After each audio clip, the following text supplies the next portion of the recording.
Well, hopefully last night was rock bottom for this Warriors team. I think we all understood the last 48 hours, the circumstances, back end of a back-to-back, leaving Utah, the emotional drain of what has happened and trying to take all that in.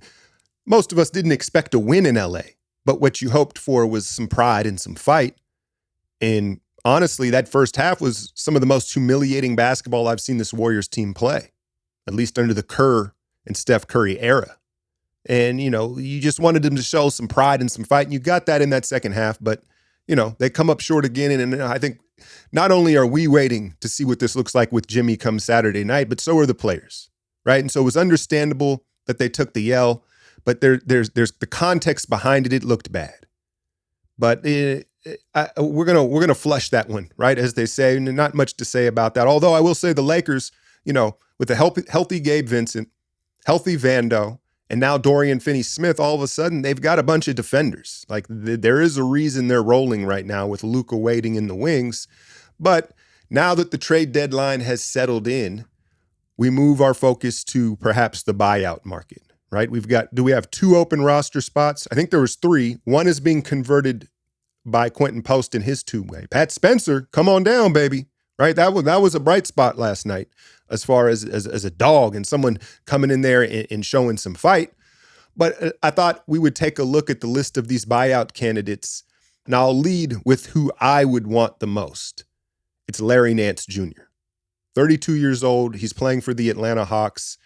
He would pick up the system right away. Most of you are familiar with him. He played for the Lakers. He played for those Cavs teams, right? He's bounced around a lot. He played for the Pelicans, but he's a smart player, a good passer, an undersized 5, runs the floor, protects the rim. Here's the catch, or is it a catch really? Here's what's interesting and intriguing, I should say, is this season he's shooting 44% from 3. Now, he's been slumping of late. Otherwise, it'd be even higher. And so when I saw that number, I was like, oh, he must take like less than 1 a game. No, he's taking 3 a game. Like, he's definitely a suspect shooter who teams are going to allow to take that 3, but he has been taking and making them as he's gotten later in his career. And he'd just be a perfect locker room fit. And again, I don't think there would be much of an adjustment period at all as far as running, the split actions and just understanding the flow and how the Warriors want to play. So Larry Nance sits atop my buyout market name list here as another 5/4, but another big body who can rebound and defend and would fit right in. I would be ecstatic. Y'all kill me with the pronunciations if we could land Larry Nance Jr. on the buyout market. Now, is Atlanta going to buy him out? I don't know what Atlanta's doing. You go get Karis LeVert, Terrence Mann. Someone's going to have to explain to me Atlanta's thought, but his name comes up when you search buyout market. Next up for me, and I'm going in order of who I would like. Now, I know this is another guard, right? But is Marcus Smart going to get bought out? And what is Washington doing? The Wizards did they add money? I don't even know what to say. But Marcus Smart, who's making like 12 mil, is on this buyout list. Could you imagine Marcus, Jimmy, and Draymond just bullying teams and putting up brick after brick? No, I get he's another guard, but now with Schroeder leaving, right? And I do think Pat Spencer deserves a real opportunity from what he's shown. But Marcus Smart, if he can be healthy, you talk about a guy with big game experience and would fit. I've compared Pods to, I've said Pods kind of reminds me of Smart in a lot of ways, but I wouldn't be mad at that one at all. Now, would he want to come to Golden State? I don't know about that. That's the other issue here. We were talking about it on yesterday's live stream on Patreon. Like, during the KD era, we struggled in the buyout market because these players were like, well, I'm not even going to play. I'm not even going to be part of anything. You know what I'm saying? Like, I'm going to be sitting on the end of the bench. And now I think we struggle in the buyout market because players don't believe that we are contenders or even going to make the playoffs. So that's going to be a part of the consideration here. But those are the 2 guys that I'd be interested in most. I'll go over a couple other names here. Bojan Bogdanovic has been buried in Brooklyn.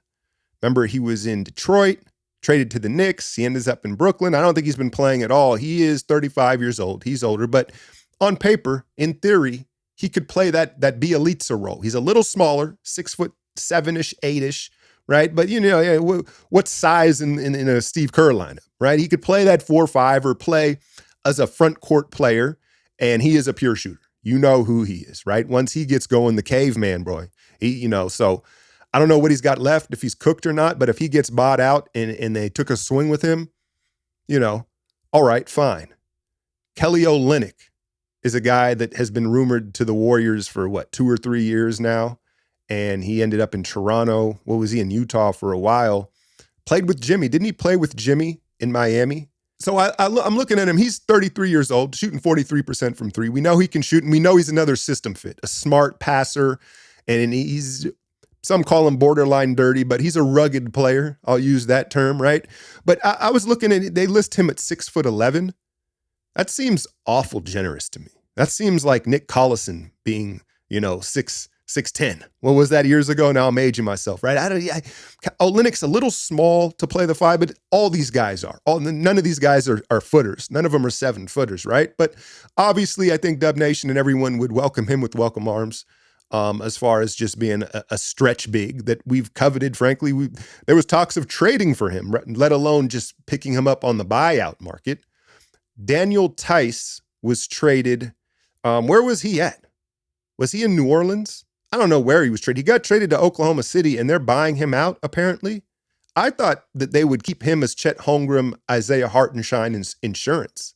If I'm OKC, I don't know what they have to do manipulating. I know they're looking ahead to having to pay all these players.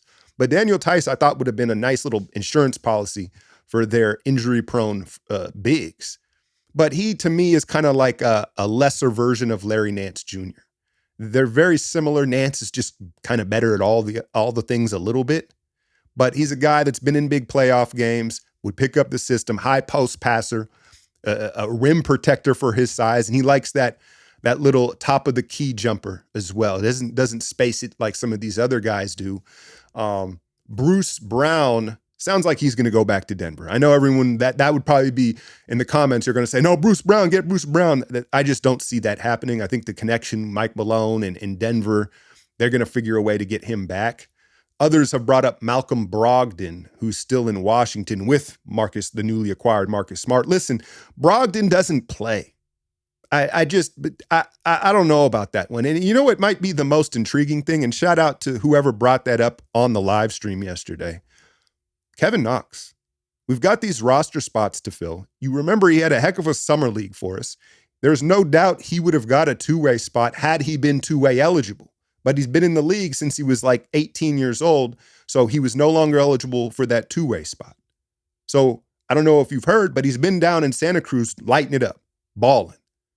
And he would be, everybody's sad about Wiggins and stuff like that, but listen, he's not Andrew Wiggins, but he is a lanky guy who can fill it up. He's not the defender that Wiggins is, but he is a guy of that ilk as far as talent goes. He was a lottery pick for New York. Remember that summer league he had?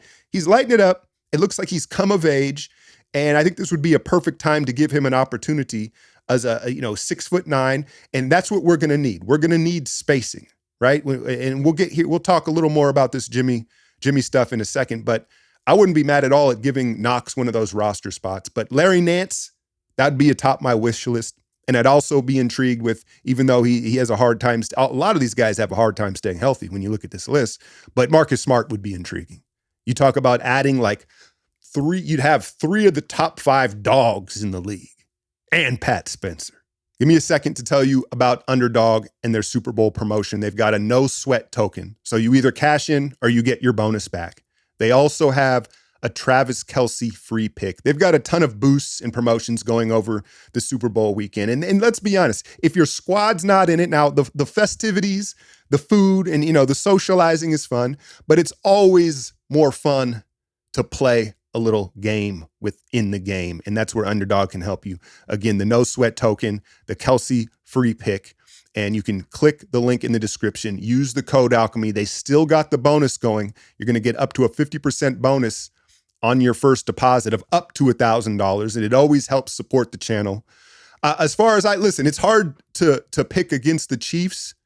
Maybe I'm just going with my heart here a little bit, but I think the Eagles are going to be able to control the clock with the run game.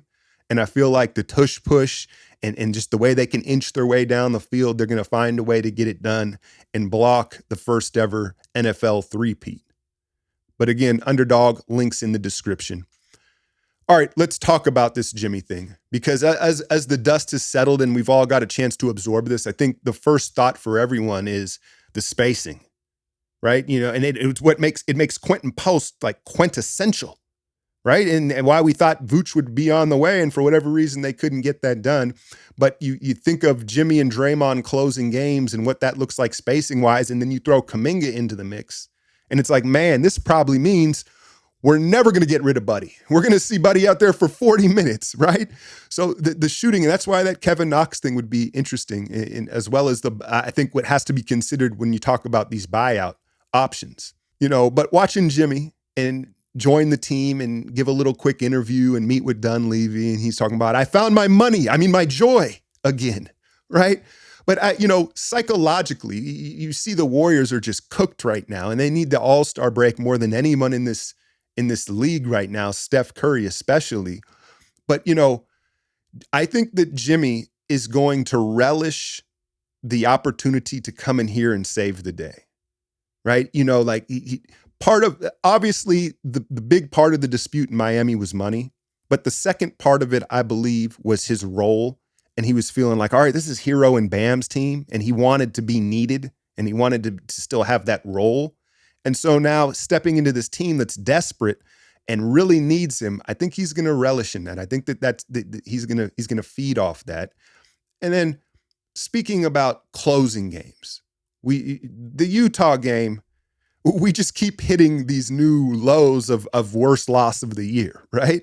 But they blow a 12-point lead, 3 minutes to go. Buddy's on Clarkson, turnover. It's just the same story, right? And that's what you hear Steve and these guys promoting. Well, we're not going to blow these leads. We're going to be able to close games with Jimmy, who can operate in the half court, get to the line, make smart decisions. He's a big body. That's the thing, is it's so tough when you're dealing with a little guard like Steph or some of these other guys. It's so much harder for them to deal with traps and just seeing over them. Much harder to trap Jimmy.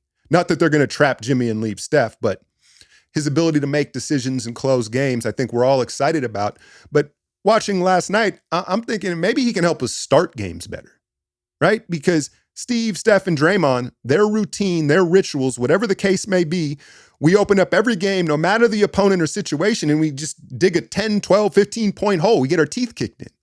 And so I'm hoping that Jimmy changes the starts of games just as much as the end of games, because digging ourselves out of these holes, you see, is even if we get back in it, you don't have the gas tank to finish and the juice it takes to get out of them. And the other thing that I'm hopeful for with this addition is, like, we've heard this so many times with different players coming in, where Steph and Steve and Draymond are like, hey, we got to play different. We got to change the system a little bit. We got to adapt to this new player coming in. Jimmy might be big enough a personality, big enough a talent, big enough a star to where we actually do change things. This may be the actual pivot of a guy that's going to actually have them adapt and change the style of play. And I think it's for the better, not only just for everyone, but specifically Kuminga and Podziemski. If we're hanging our hat on those two as the future, they have adapted to playing in the system. Is it ideal for them? I don't think so. And so if Jimmy can help, not only just bridge this gap until there's a rebuild or give them one more chance, but maybe more importantly, help them change the system and play differently. Because it's one thing for trying to do it for a Dennis Schroeder or some of these other, just kind of mid players that we've brought in. You're like, yeah, right, that's not happening. Well, Jimmy, again, the personality and what they've invested in him, I think that this might be the turning point. And so hopefully last night was rock bottom. Logo LeBron taunting us, and starting Saturday, things can start to look different with Jimmy and then Kuminga coming back slowly but surely. Can they add one more piece? Let me know in the comments your top 3 wish list of buyout guys. Kevin Knox, man, go look up some of the highlights, or if you do remember watching him in Summer League, I think he's pretty intriguing. But again, I think we gotta remain positive that they can pull themselves out of this. And now that they have clear direction, I don't know about you, but as a fan, like I was just tired of being in flux. Are we going this way? Are we doing this? Now, once it's going to settle in and we know what we got, and we got to rock with it. I think that it's going to help the team, as well as obviously adding a bunch more talent with Kuminga and Butler. Hit that like, share, and subscribe. I'm out, y'all.